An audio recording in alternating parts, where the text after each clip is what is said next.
ठरलं तर मग 31 डिसेंबरच्या प्रोमोमध्ये आपण पाहणार आहोत की आता अर्जुन, सायली आणि रविराज एका महत्त्वाच्या तपासासाठी हॉस्पिटलमध्ये पोहोचतात. तिथे त्यांची भेट अश्विनशी होते.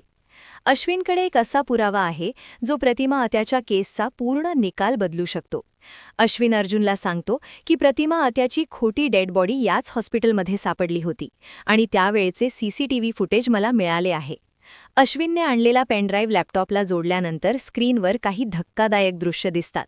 त्या फुटेजमध्ये एक संशयास्पद व्यक्ती हॉस्पिटलच्या आत एक खोटी डेड बॉडी घेऊन जाताना स्पष्टपणे दिसत आहे. ते फुटेज पाहून अर्जुनचा संशय अधिकच बळावतो. तो ठामपणे म्हणतो की प्रतिमा आत्याची खोटी डेड बॉडी अरेंज करणाऱ्या या माणसाचा आत्याच्या अपघाताशी नक्कीच काहीतरी जवळचा संबंध आहे. रविराज सुद्धा या सर्व घटनांचा एकमेकांशी संबंध जोडताना दिसतात. त्यांच्या मते महिपतचं अचानक गायब होणं, प्रतिमा आत्याची ती खोटी डेड बॉडी आणि आता समोर आलेलं हे सीसीटीव्ही फुटेज, या तिन्ही गोष्टी एकाच कटाचा भाग आहेत. प्रोमोच्या शेवटी सायली एक अतिशय महत्त्वाचं विधान करते. ती म्हणते, आणि या सगळ्या प्रश्नांची उत्तरं आता फक्त एकच माणूस देऊ शकतो. सायलीचा रोख नेमका कोणाकडे आहे आणि तो व्यक्ती सत्याचा उलगडा करणार का, हे पाहणे आता औत्सुक्याचे ठरेल.